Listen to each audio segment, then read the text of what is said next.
لا شبه ولا مثل ولا كفوا لمولى لا شبه ولا مثل ولا كفوا لمولى لا والد لا ولد ولا عم وخالا لا والد لا ولد ولا عم وخالا لا ضد ولا ند ولا حد لمولى لا ضد ولا ند ولا حد لمولى الآن كما كان ولم يلق زوالا الآن كما كان ولم يلق زوالا لا مثل لمن صور مثلا ونظيرا من قال سوى ذلك قد قال محالا من قال سوى ذلك قد قال محالا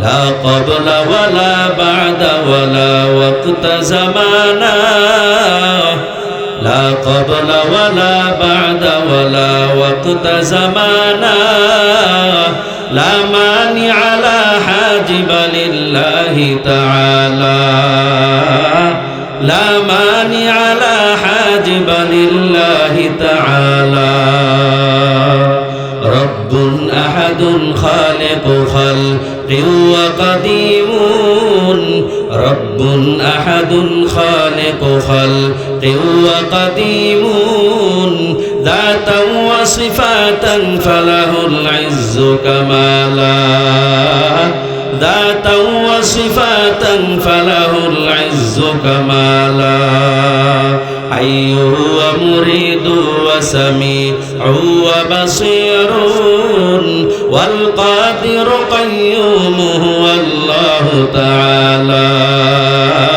والقادر قيوم هو الله تعالى ألم أعهد إليكم يا بني آدم ألا تعبدوا الشيطان إنه لكم عدو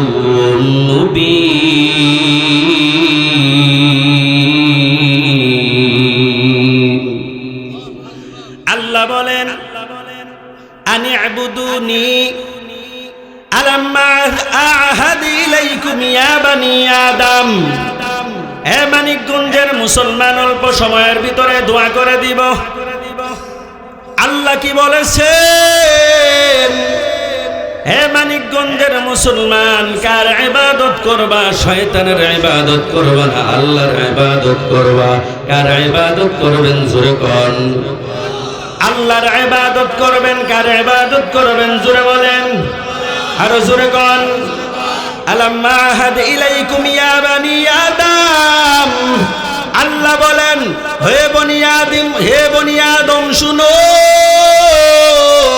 ভালো করে শুনে নাও তোমরা আমি কি তোমাদেরকে আদেশ করি নাই যে তোমরা শয়তানের ইবাদত করবা না আল্লাহ তা'বুদুশ শাইতান শয়তানের ইবাদত করবা না ইন্নাহু লাকুম আদুউম মুবিন আল্লাহ বলেন কেন শয়তানের ইবাদত করবে না রে মানুষ শোনো আল্লাহ বলেন শয়তান হলো তোমাদের প্রকাশ্য শত্রু এই জন্য ওই শত্রুর ইবাদত ওই শত্রুর অনুসরণ করা যাবে না বরং আল্লাহ পাক রব্বুল আলামিন পরবর্তীতেই জানায়া দিলেন যে তোমরা শয়তানের ইবাদত না করিয়া আমি আল্লাহর ইবাদত করো এটাই হলো সরল সঠিক পথ ওয়া নি'বুদুনি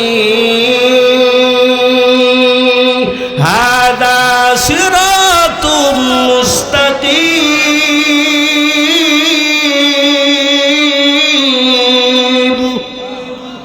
আল্লাহ জানাইয়া দিলেন তোমরা আমার ইবাদত করো এটাই হলো সরল সঠিক পথ এই পথ ধরে যদি তুমি যাইতে পারো তাহলে তোমরা আমি আল্লাহর বানানো জান্নাতের মেহমান হতে পারবে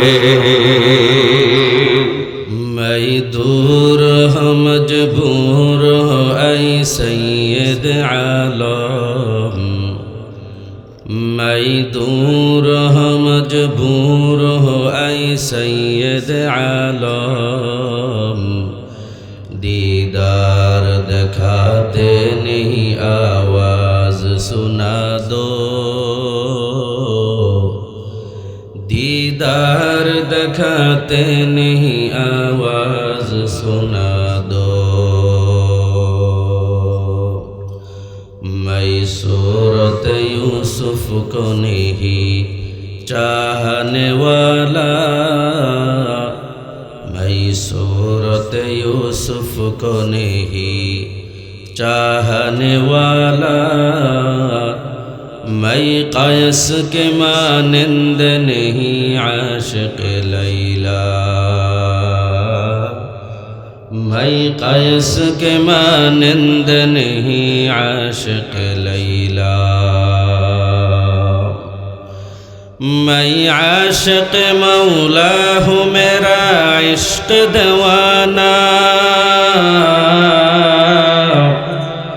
मैं आशिक़ मौला हूँ मेरा इश्क़ दीवाना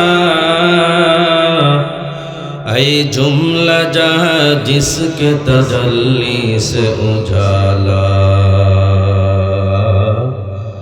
ऐ जुमला जहाँ जिसके तजल्ली से उजाला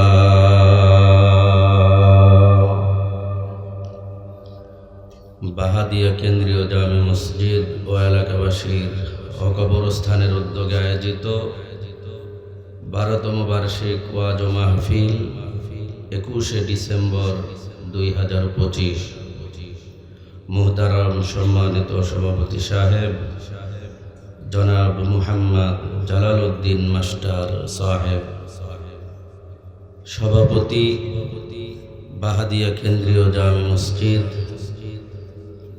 বিশেষ করে আজ এখানে বসে জাতির শ্রেষ্ঠ সন্তান উলামায়ে কেরাম বিশিষ্ট ইসলামী চিন্তাবিদ মুফাসসির কুরআন হযরত মাওলানা মুফতি ফয়জুর রহমান সাদিকী সাহেব দামাত বারাকাতুহুম আলোচনা পেশ করেছেন আরও আলোচনা পেশ করেছেন হযরত মাওলানা মুফতি মুফিজুর রহমান আসাদি সাহেব দামাত বারাকাতুহুম মাহফিল পরিচালনায় আছেন হাফেজ মাওলানা মুফতি আতিক মুজাহিদ সাহেব দামাত বারাকাতুহুম ইমাম ও খতিব বাহাদিয়া কেন্দ্রীয় জামে মসজিদ শুভেচ্ছান্তে আছেন মুহাম্মদ ইসহাকুল ইসলাম সভাপতি বাহাদিয়া কেন্দ্রীয় কবরস্থান ও ঈদগাহ মাঠ টানে নাকি দৌড়ায় নাকি সাউনেই জায়গায় যে দৌড়াইতেও মুআজ্জাজ মুকাররম হযরত উলামায়ে কেরাম অদূর দূরান্ত থেকে আগত আল্লাহ পাকের আশিকিন জাকিরিন শুকরগুজার বান্দাগণ সমবয়সী যুবক বন্ধুগণ আজিজ তোলাবা আয়দম ও পর্দার অন্তরালে অবস্থানরত শ্রদ্ধেয় সম্মানিত মা ও বোনেরা দয়াময় আল্লাহ পাক রব্বুল আলামিনের দরবারে অসংখ্য অগণিত শুকর ও সুজুদ যে মহান রব্বুল আলামিন অত্যন্ত দয়া ও মায়া করে মহব্বত করে ভালোবেসে এদিনই মজলিসে আসার বসার কিছুদিনই আলোচনা করবার এবং আপনাদেরকে শ্রবণ করার তৌফিক দান করেছেন এজন্য জবান খুলে উচ্চ আওয়াজে কালিমাতুশ শুকর আদায়ার্থে বলি আলহামদুলিল্লাহ আর মুহাব্বতে বলি আলহামদুলিল্লাহ দুরুদ সালাম রাহমাতুল লিল আলামিন সাইয়্যিদুল মুরসালিন খাতামুন নবিয়্যিন হযরত মুহাম্মদুর রাসূলুল্লাহ সাল্লাল্লাহু আলাইহি ওয়াসাল্লামের উপর আপনাদের কি কষ্ট হচ্ছে? কষ্ট তো হচ্ছে। ঠান্ডায় বসে আছেন, দীর্ঘক্ষণ সময় পর্যন্ত ওলামায়ে কেরামের আলোচনা শুনতেছেন। এই যে আলোচনা শুনলেন, শুনতেছেন, শুনবেন, এর দ্বারা ক্ষতি না লাভ? একটা জবানও বন্ধ থাকবে না। সবাই বলেন ক্ষতি না লাভ? লাভ যে এত কোনো সন্দেহ আছে? ক্ষতি যে নাই এর ভিতরেও কোনো সন্দেহ নাই। অনেকে বলে ওয়াজ মাহফিল করে লাভ কি? গতকালকে আমার প্রোগ্রাম ছিল গাইবান্ধা, বিমান যোগে সৈয়দপুর গিয়েছি, এরপরে সেখান থেকে প্রোগ্রাম স্থলে পৌঁছেছি। তার আগের দিন প্রোগ্রাম ছিল ময়মনসিংহে গফরগাঁও, ভালুকার পরে আর কি। তো নামাজে দাঁড়িয়েছে, এক ভাই বলতেছে এত এত মাহফিল, চিপায় চাপায় মাহফিল, লাভ কি? দরকারটা কি ছিল? লক্ষ টাকা খরচ করলাম, এ টাকাটা মাহফিলে খরচ না করে মসজিদে লাগাইতাম, তাহলে তো ফায়দাটা বেশি হইতো। আমি একজন মেহমান, আমি তো আর এমনি যাই নাই, আমাকে 1 বছর আগে দাওয়াত দিয়ে এরপরে আমাকে নিছে, ওইটা আমাকে বেজ্জতি করা হলো না কি কর? অথচ আমি জিজ্ঞাসা করলাম এক ভাইকে, ওনার কি হালাত? উনি দ্বীনি বিষয়ে মূলত সহ্য করতে পারে না, ওনার কাছে ভালো লাগে না, এটা হলো বিষয়। মানিকগঞ্জের মুসলমান, একটু ভালো করে বিষয়টা খেয়াল করো।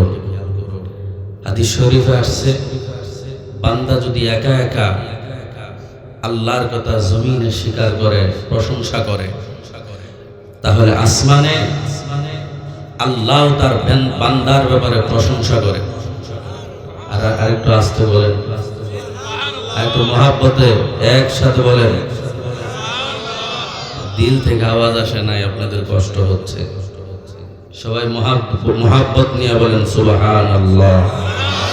আর মহাব্বতে একটা জবান বন্ধ থাকবেন না, সুবহানাল্লাহ। আর যদি একটা মজলিস কায়েম করার পরে আল্লাহর প্রশংসা করা হয়, আল্লাহ আসমানে ফেরেশতাদেরকে নিয়ে একটা মজলিস কায়েম করে ওই বান্দাদের প্রশংসা করে। আপনাদেরকে আমি বুঝাইতে পারতেছি না নাকি? সুসংবাদের সংবাদ শুনে তো দিল থেকে সুবহানাল্লাহ আওয়াজ দেওয়ার কথা। দিবেন তো ইনশাআল্লাহ? দিবেন তো ইনশাআল্লাহ? মাহফিল করার দ্বারা ক্ষতি না লাভ? কোনো সন্দেহ নাই।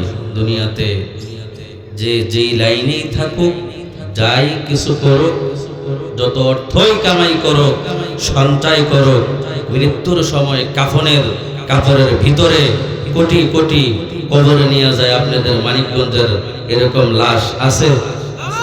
হ্যাঁ, যে মারা যাওয়ার সময় কোটি টাকা নিয়ে কবরে যাবে, সেখানে কেনাকাটি করবে, এরপরে বিল্ডিং বানাবে। হ্যাঁ,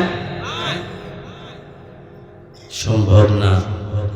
সুতরাং এই দিনই কাজ করেই বিদায় নিতে হবে, এর মধ্যেই লাভ, এর মধ্যেই ফায়দা। ঠিক কিনা বলুন? বলেন তো আমরা সবাই কি আখিরাতের মুসাফির? সবাই আখিরাতের মুসাফির। আমাদের গন্তব্য স্থান হলো জান্নাত। ঠিক কিনা কোন? এই পথে চলতে গিয়ে একটু ভালো করে বুঝবেন, গন্তব্য স্থান যেহেতু জান্নাত, সেখানে তো আমাদের পৌঁছতে হবে। কি বলেন? এবার আপনি রওনা হয়েছেন জান্নাতের পথে, আপনার পিছনে লেগে গেছে দুইটা শত্রু লেগে গেছে, দুইটা বাধা আপনার সামনে অলরেডি হাজির হয়ে গেছে। তার 1 নাম্বার বাধার নাম কি? নফস। 2 নাম্বার বাধার নাম কি? শয়তান।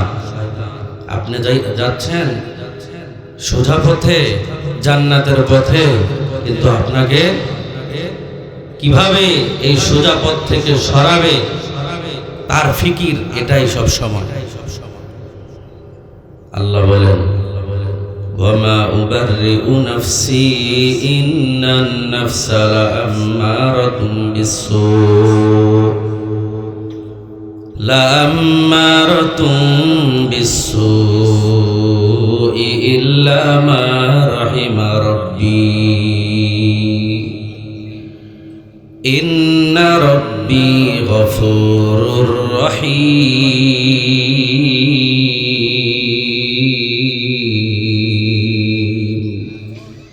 ওয়া মা উবাররিউ নাফসি ইন্নান নাফসা লাআম্মারাতুম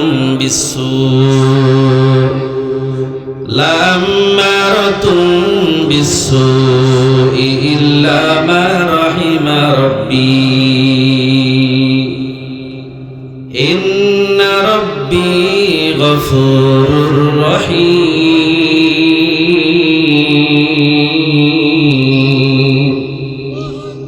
আরো আস্তে কর, আরো মহাব্বতে বলেন। গারো করো আখা নিশবরজ আয় হাবিবি আহরাদিল মা তুরা বাশদ নসিব তানিয়ে কুরআন পসন্দে পেশে খুদা হুরগিল মালা জারম বহর শুফদা বলাও হে আউয়াল আলিফ বা তা না খানি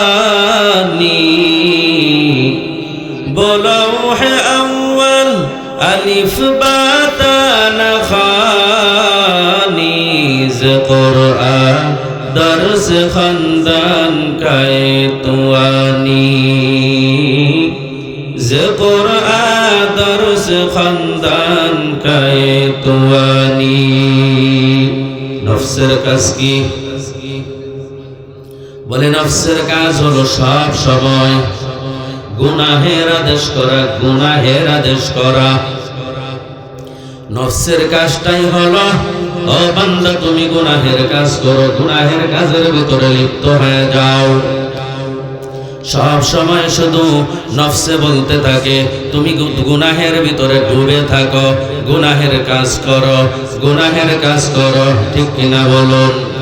বান্দার কলবের ভিতরে গুনাহের কথা যখন স্মরণ হয়, ও বান্দা তুমি অমুক গুনাহ করো, ও বান্দা তুমি অমুক অমুক গুনাহে লিপ্ত হয়ে যাও।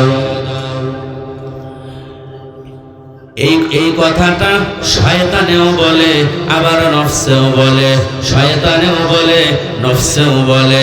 ধোঁকাটা মূলত দুই ভাবে আসে। একটা ভাব হলো শয়তানে ধোঁকা দেয়, আরেকটা ধোঁকা দেয় নফসে, ঠিক কিনা বলুন? এবার যে ধোঁকাটা দিল, এই ধোঁকাটার ভিতরে এই দুইজনের ভিতরে বড় মহাব্বত, বড় ভালোবাসা।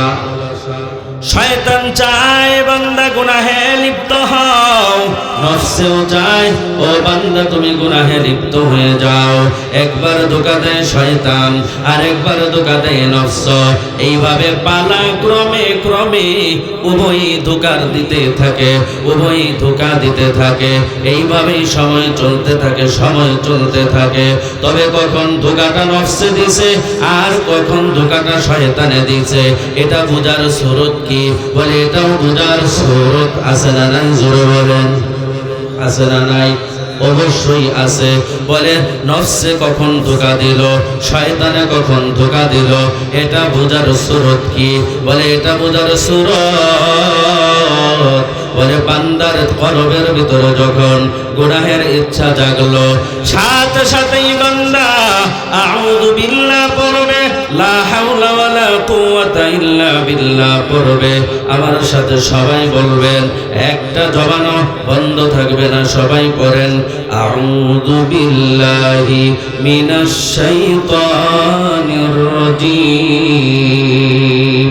সবাই পড়েন আউযু বিল্লাহি মিনাশ শাইতানির রাজীম, লা হাওলা ওয়ালা কুওয়াতা ইল্লা বিল্লাহ। ও মানিকগঞ্জের মুসলমান, ভালো করে শুনে নেন, ভালো করে শুনে নেন। কলবের ভিতরে ধোঁকা চলে আসছে, মনের ভিতরে ধোঁকা চলে আসছে, গুনাহের প্রবণতা চলে আসছে, বান্দা আর কোনো দেরি নাই, সাথে সাথে আউযু বিল্লাহ, সাথে সাথে লা হাওলা ওয়ালা কুওয়াতা ইল্লা বিল্লাহ বান্দা যখন পড়বে, যদি শয়তানের পক্ষ থেকে ওই ওয়াসওয়াসা এসে থাকে তাহলে সাথে সাথে ওই ওয়াসওয়াসা দূর হয়ে যাবে। সুবহানাল্লাহ বলবেন না?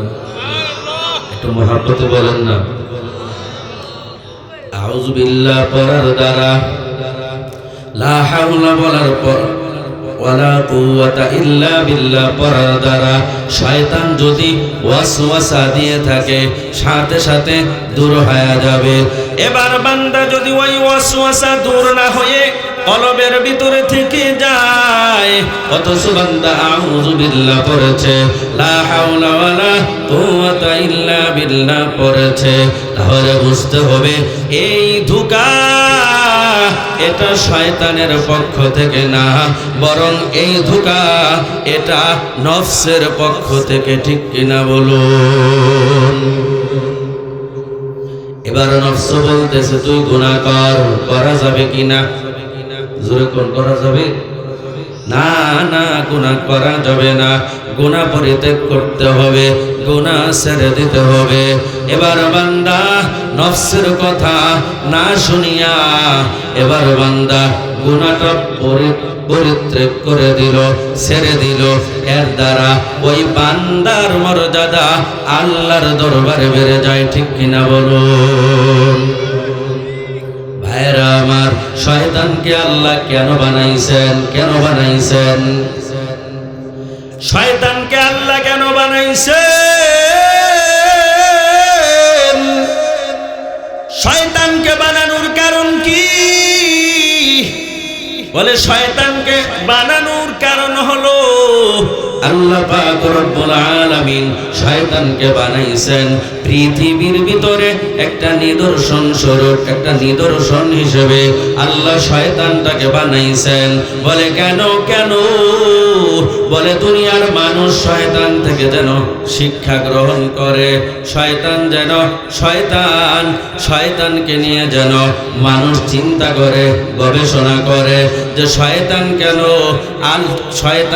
শয়তান হলো, কেন অভিশপ্ত হলো, কেন লানত প্রাপ্ত হলো।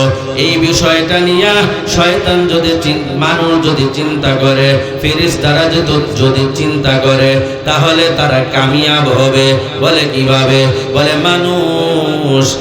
মানুষ আল্লাহর ইবাদত করে, আল্লাহর হুকুম মানে, ঠিক কিনা বলুন? শয়তানেও মানুষ যেমন আল্লাহর হুকুম মানে, ফেরেশতারাও আল্লাহর হুকুম মানে কি মানে না? অবশ্যই মানে। শয়তান হয়েছে কিভাবে? কেন? বলে আল্লাহ পাক রব্বুল আলামিনের একটা বিধান না মানার কারণে শয়তান হয়েছে। এবার মানুষ চিন্তা করবে, শয়তান যেমন আল্লাহর বিধান না মানার কারণে, হুকুম না মানার কারণে শয়তান আল্লাহর দরবারে লানত প্রাপ্ত হয়ে গেছে, আর আমরা মানুষ যদি আল্লাহর হুকুম না মানি আমাদেরও পরিণাম ভালো হবে না, ঠিক কিনা বলুন? ফেরেশতারাও চিন্তা করবে, দেখবে শয়তান এত ইবাদত করেছে, এত ইবাদত করার পর আল্লাহর কাছাকাছি চলে গেছে, কিন্তু একমাত্র একটা হুকুম অমান্য করার কারণে শয়তান হয়ে গেছে। এবার আমরাও যদি আল্লাহর হুকুম অমান্য করি তাহলে আমাদের পরিণামও ভালো হবে না। তাহলে শয়তান থেকে মানুষও শিখবে, ফেরেশতারাও শিখবে, উভয়ই শিক্ষা গ্রহণ করিয়া এবার তারা আল্লাহর হুকুমের অমান্যতা করবে না, ঠিক কিনা বলুন? অবাধ্যতা করবে না, কারণ অবাধ্যতা করলেই বিপদ, ঠিক কিনা কর? ভাইরা আমার, আপনাদেরকে একটা প্রশ্ন করি, বলে ফিরিস্তাদেরকে ফিরিস্তাকে আল্লাহ কি দ্বারা সৃষ্টি করছে? নূর দ্বারা। কি দ্বারা? আমার কথা বুঝেননি আপনারা? হ্যাঁ, আওয়াজ দিতে হইব তো, নাহলে তো আমার আওয়াজ বের হবে না। আপনার বক্সের সাউন্ড ফাইটা যায় ভাই, এটা জমা নামাজটা ভাই। ভাইরা আমার, ফিরিস্তাদেরকে কি দ্বারা সৃষ্টি করেছেন? জোরে কোন? নূর দ্বারা। একসাথে সবাই বলেন। ফিরিস্তাদেরকে নূর দ্বারা আল্লাহ বানাইছেন, শয়তানকে আল্লাহ বানাইছেন আগুনের মাধ্যমে। ঠিক কিনা কর? মানুষকে আল্লাহ কি দ্বারা বানাইছেন? জোরে কোন? মাটি দ্বারা বানাইছেন। এখন মাটি কি আল্লাহর কাছে সবচেয়ে দামি, নাকি নূর সবচাইতে দামি, নাকি আগুন আল্লাহর কাছে দামি? কোনটা দামি? এই যে তিনটা বস্তুর মাধ্যমে তিনটা মাখলুক আল্লাহ, এই তিনটা মাখলুকের ভিতরে কে শ্রেষ্ঠ? কে শ্রেষ্ঠ? হ্যাঁ, আরে আপনারা জবাব দিলে তো ভুল হবে। প্রশ্ন আমি করছি, জবাবও আমি দিব, আপনারা শুধু শুনবেন। পারবেন না ইনশাআল্লাহ? বেজার হয়ে গেলেন নি? হ্যাঁ, তাহলে নূর শ্রেষ্ঠ। নূর কি আল্লাহর কাছে দামি, নাকি আগুন দামি, নাকি মাটি দামি? তিনটা জিনিসের মাধ্যমে, বস্তুর মাধ্যমে তিনটা মাখলুক আল্লাহ বানাইলেন। ওই তিনটা মাখলুকের ভিতরে কে আল্লাহর কাছে শ্রেষ্ঠ, কে সম্মানিত? আল্লাহ জবাব দেন, ইয়া আইয়ুহান নাস ইন্না খালাকনাকুম মিন যাকারিন ওয়া উনসা ওয়া জাআলনাকুম শুউবান وقبائل لتعارفوا إن أكرمكم عند الله يتقاكم إن الله عليم خبير.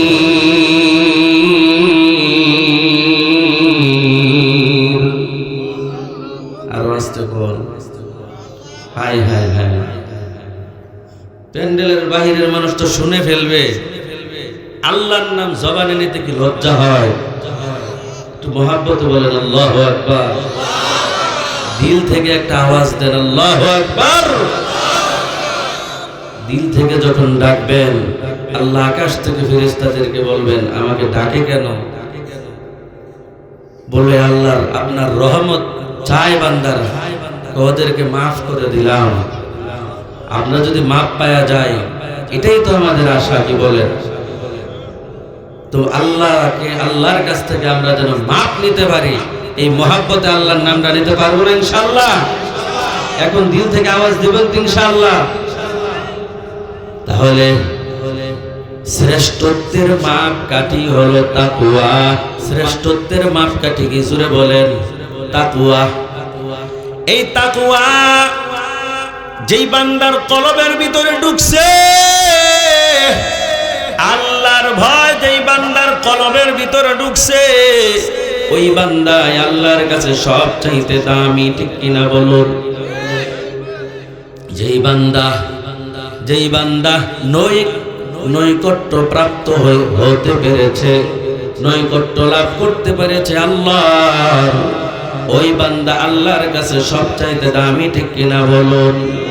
ভাইরা আমার, শয়তান সব সময় চায় মানুষ যেন বেঈমান হয়ে যায়, ঈমান হারা হয়ে যায়।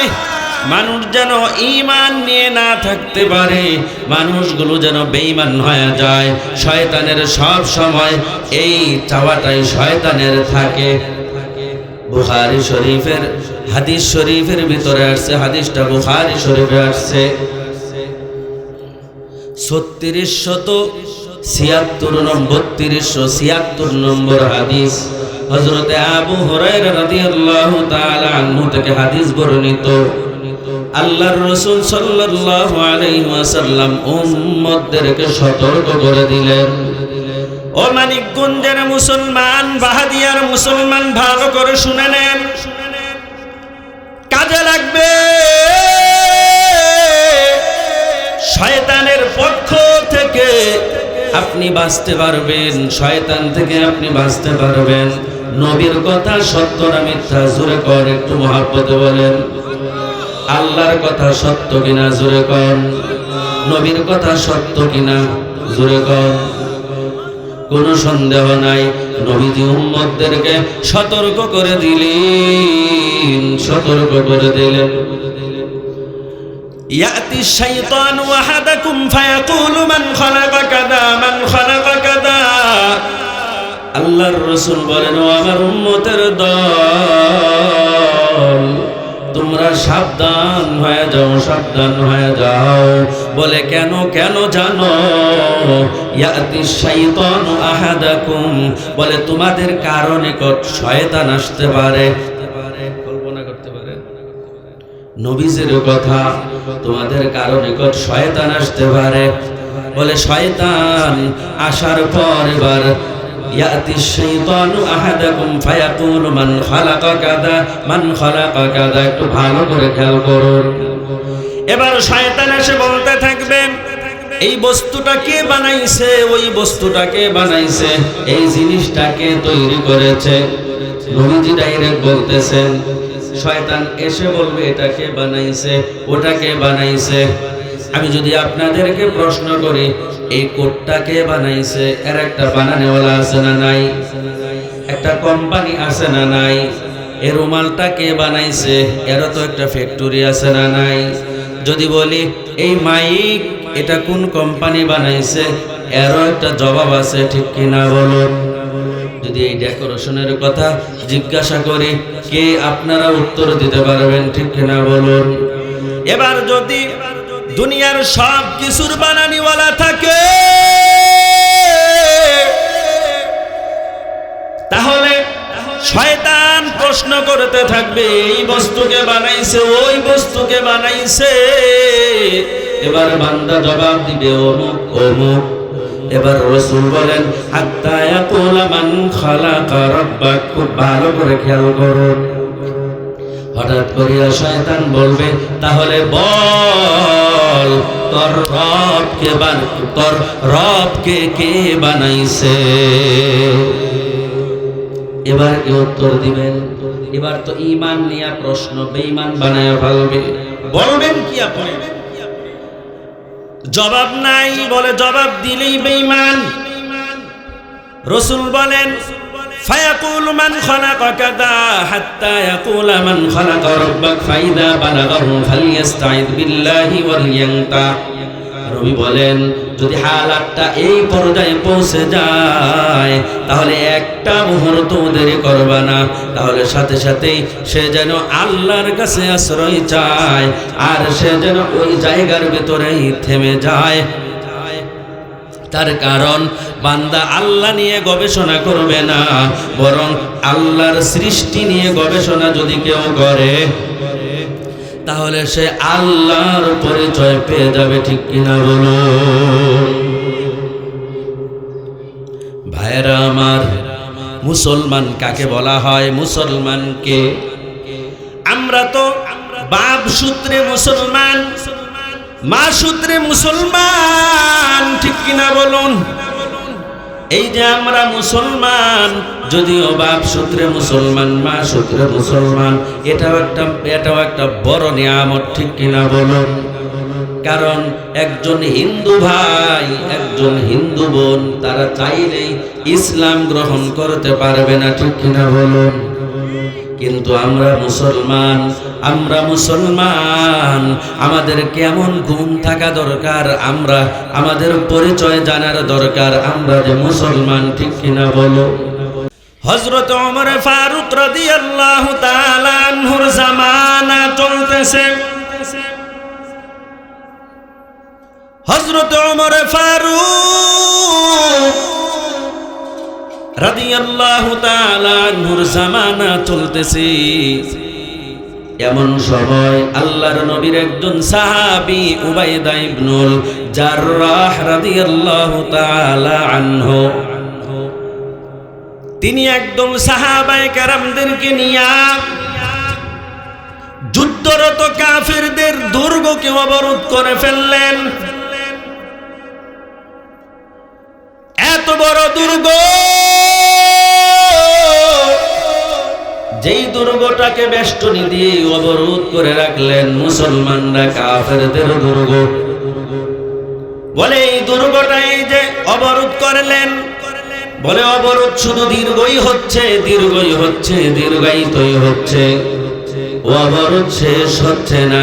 না মুসলমানরা বিজয় হতে পারতেছে, না বেঈমানেরা বিজয় হতে পারতেছে, কেউ বিজয় লাভ করতে পারতেছে না। এবারে কাফের বেঈমানেরা চিন্তা করলো, না না, এভাবে তো চলা যায় না, এভাবে তো বিষয়টা চলে না, তাহলে কি করা যায়? হে মুসলমান, মানিকগঞ্জের মুসলমান, ভালো করে শুনে নেন, পুরা কাছে বয়ানে যদি দিলের কানটা লাগায় দাও, কিছু জানতে পারবার। মানিকগঞ্জের মুসলমান আবু উবাইদা ইবনুল জাররাহ রাদিয়াল্লাহু তাআলা আনহু সাহাবায়ে কেরামদেরকে নিয়া এবার ওই বেষ্টনী যে দিছেন, চলতে আছে, চলতে আছে, থামে না। কাফের বেঈমানেরা চিন্তা করলো, না না, এভাবে অবরোধ করে কয়দিন থাকবো, অবরোধের ভিতরে কতদিন থাকবো, তাহলে আমাদেরকে অবশ্যই অবশ্যই মুসলমানদের থেকে বাঁচতে হবে। বলে এর সূরত কি? বলে এর সূরত হলো ওই যে দুর্গটার এক প্রান্তে যে গেটটা আছে, আরেক প্রান্তে রাজপ্রাসাদ, আরেক প্রান্তে রাজমহল, এর মাঝখানে যে জায়গাটা আছে বিশাল বড় বাজার, বিশাল বড় বাজার। তাহলে দুর্গের যে প্রান্তে গেট, আরেক প্রান্তে রাজমহল, রাজমহলে পার হতে হলে বাজার পাড়ি দিতে হবে কিনা জোরে বল। কাফেরদের এই ষড়যন্ত্রের নীল নকশাটা তারা যে করেছে, যে ষড়যন্ত্রটা করেছে, বলে ষড়যন্ত্রটা একটু ভালো করে বুঝুন। একটা হলো ওই দুর্গের গেট থেকে পাড়ি দিয়ে রাজ সিংহাসন পর্যন্ত যাইতে হবে, শাহী মহল পর্যন্ত যাইতে হবে, বাজার অতিক্রম করতে হবে। তবে তাদের চক্রান্তটা হলো ওই বাজারের দুই ধারে দুই পার্শ্বে যে দোকানগুলো আছে, ওই প্রত্যেকটা দোকানের ভিতরে উলঙ্গ উলঙ্গ নারীদেরকে বসানো হবে।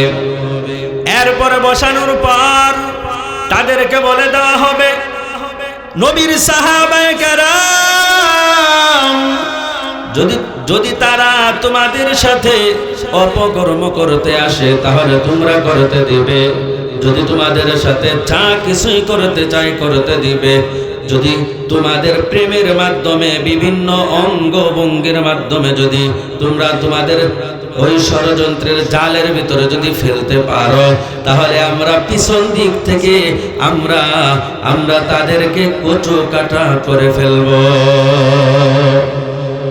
মুসলমানদের সাথে কে আছেন জোরে বলেন, আরো জোরে কোন, মুসলমানদের সাথে কে আছেন?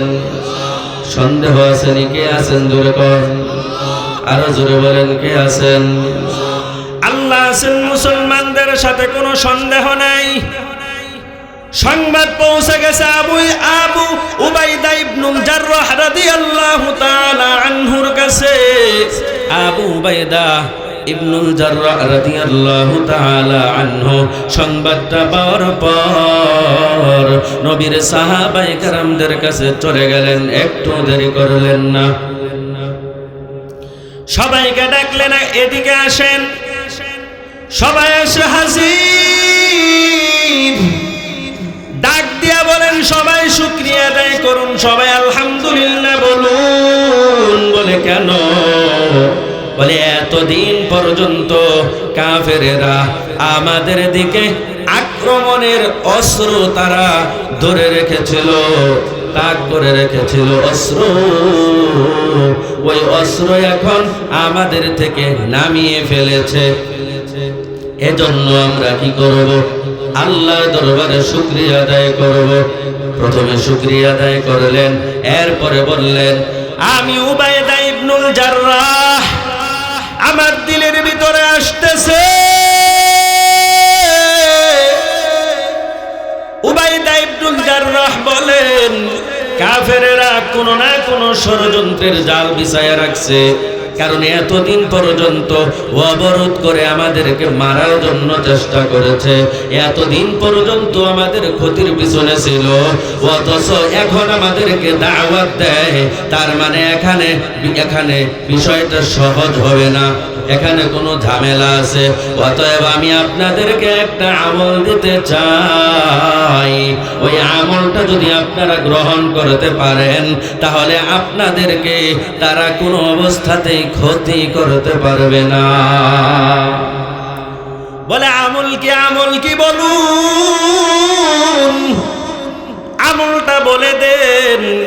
হযরতে আবু উবাইদা ইবনুল জাররাহ রাদিয়াল্লাহু তাআলা আনহু তিনি জানাইয়া দিলেন, বলে আমি আয়াতে কারিমার মাধ্যমে আমলটা দিতে চাই।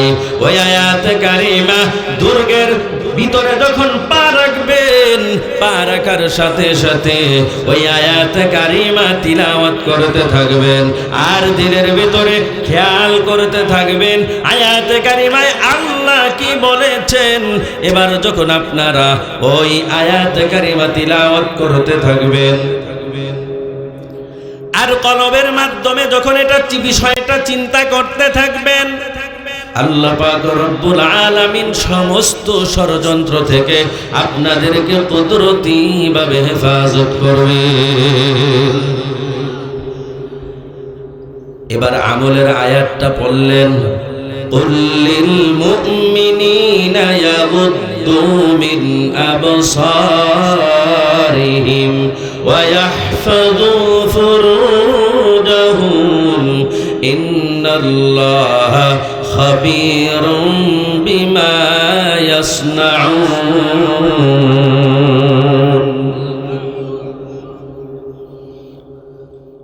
আল্লাহ পাক রব্বুল আলামিন আয়াতে কারিমায় কি বললেন? হে মুমিন মুসলমান শুনো, হে মানিকগঞ্জের বাহাদিয়ার মুসলমান ভালো করে শুনে নেন, ও পর্দার অন্তরালের মা ভালো করে শুনে নেন।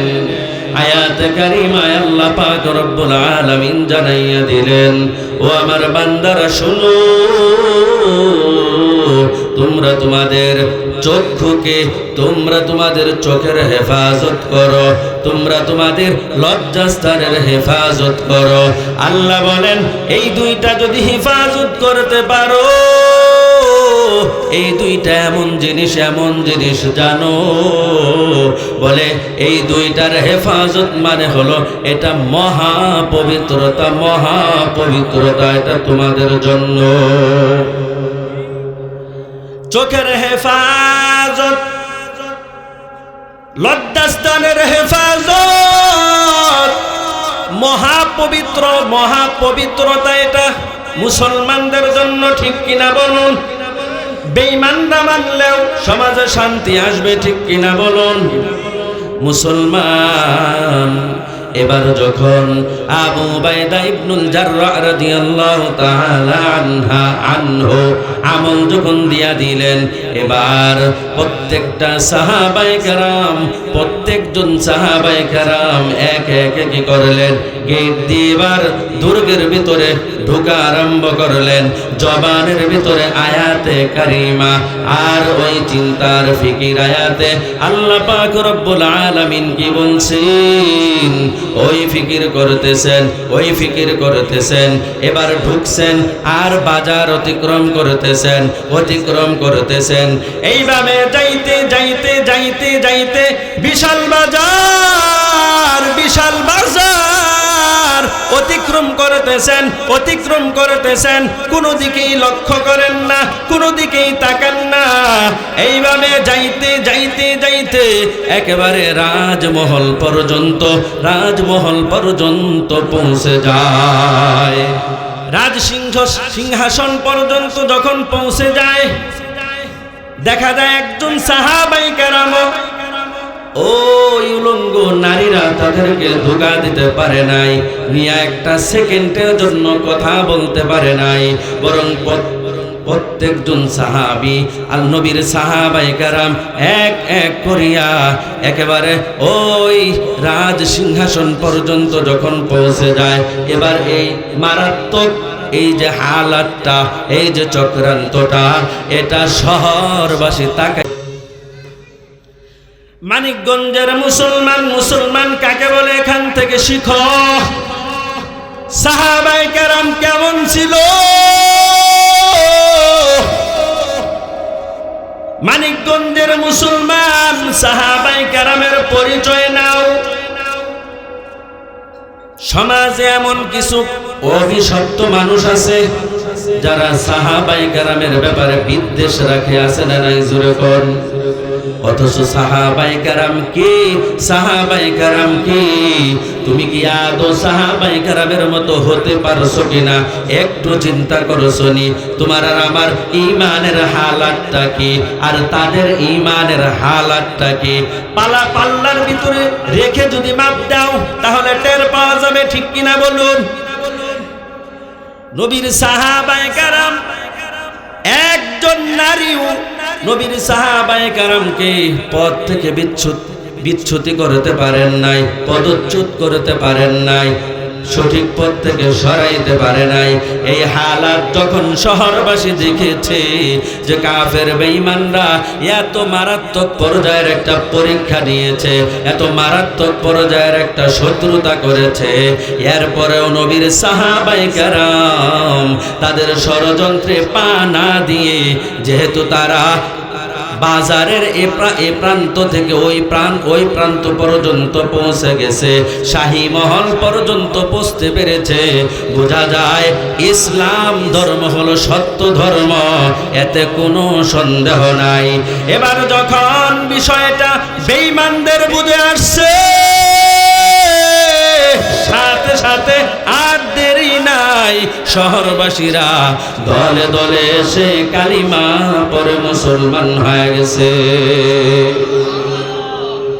লা শিবাহা ওয়ালা মিছলা ওয়ালা কুফুয়া লিমাউলা, লা শিবাহা ওয়ালা মিছলা ওয়ালা কুফুয়া লিমাউলা, লা ওয়ালিদা লা ওয়ালদা ওয়ালা আম্মা ওয়া খালা, لا والد لا ولد ولا عم وخالا، لا ضد ولا ند ولا حد لمولى، لا ضد ولا ند ولا حد لمولى، الآن كما كان ولم يلق زوالا، الآن كما كان ولم يلق زوالا، لا مثل لمن صور مثلا ونظيرا، من قال سوى ذلك قد قال محالا، من قال سوى ذلك قد قال محالا، لا قبل ولا بعد ولا وقت زمانا، لا قبل ولا بعد ولا وقت زمانا، لا مانع لا حاجب لله تعالى، لا مانع لا حاجب لله تعالى، رب أحد خالق خلق وقديم، رب أحد خالق خلق وقديم، ذاتا وصفاتا فله العز كمالا، ذاتا وصفاتا فله العز كمالا، حي ومريد وسميع وبصير، والقادر قيوم هو الله تعالى، والقادر قيوم هو الله تعالى، আলম আহাদ ইলাইকুম ইয়া বানি আদম আল্লা তা'বুদুশ শাইতান ইন্নাহু লাকুম আদুউম মুবিন।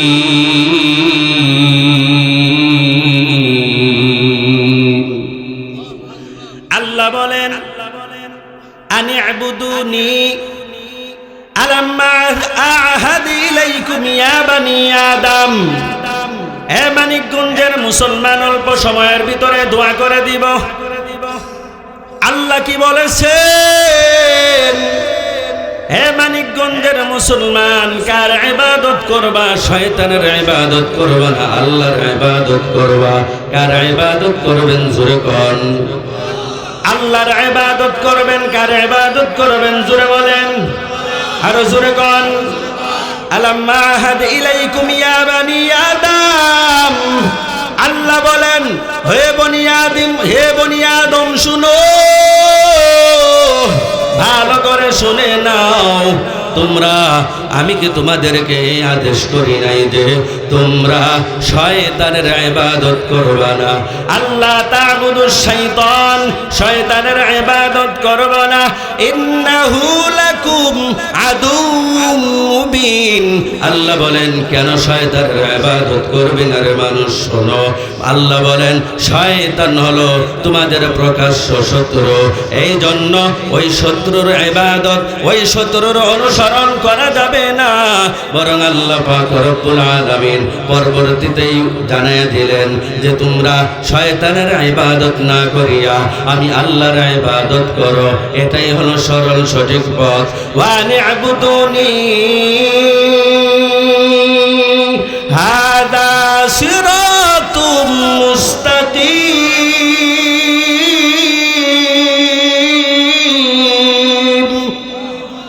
আল্লাহ জানাইয়া দিলেন তোমরা আমার ইবাদত করো, এটাই হলো সরল সঠিক পথ।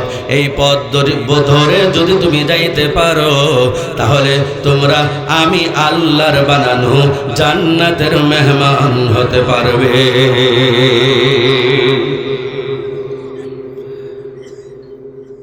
ওয়ালা ইয়াগুররান্নাকুম বিল্লাহিল গরুর। আল্লাহ পাক রব্বুল আলামিন ইন্নাহু আদুউম মুদিল্লুম মুবিন।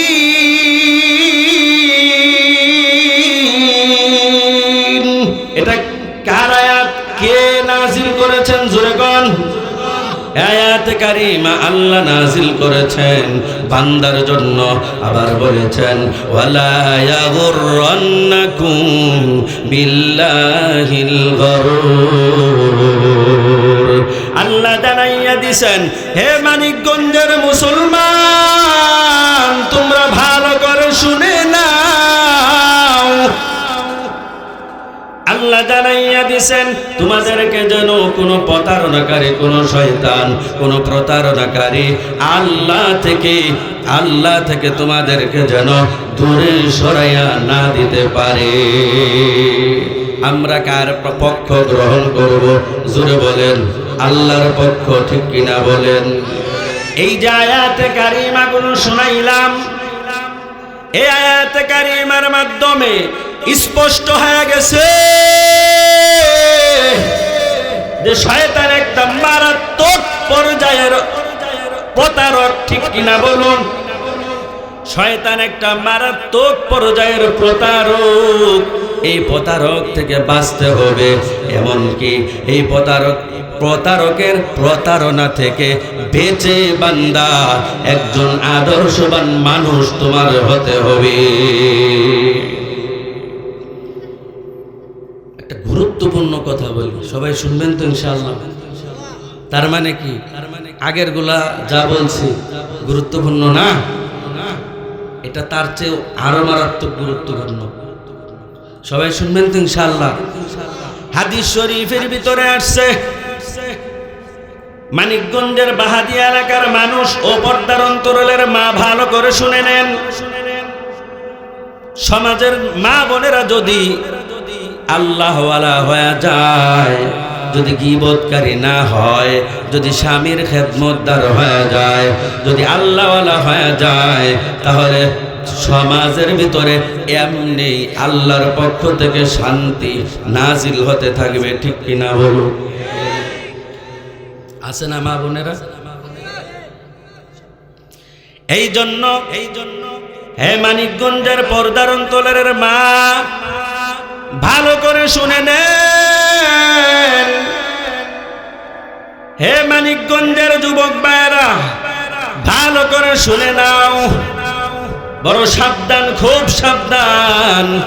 হাদিস শরীফের ভিতরে আসছে, বলে কি আল্লাহর রাসূল হাদিস শরীফের ভিতরে বলেছেন, শয়তান সব সময় মানুষের কলবের দিকে নজর রাখে, সব সময় তার মুখটা মানুষের কলবমুখী করে রাখে। এবার যখন শয়তান তাকাইয়া দেখে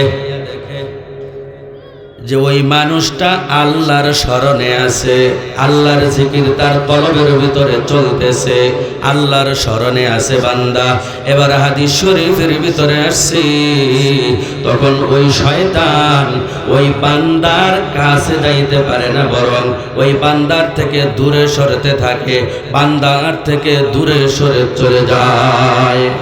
সুবহানাল্লাহ বলবেন না? একটু মহব্বতে বলেন।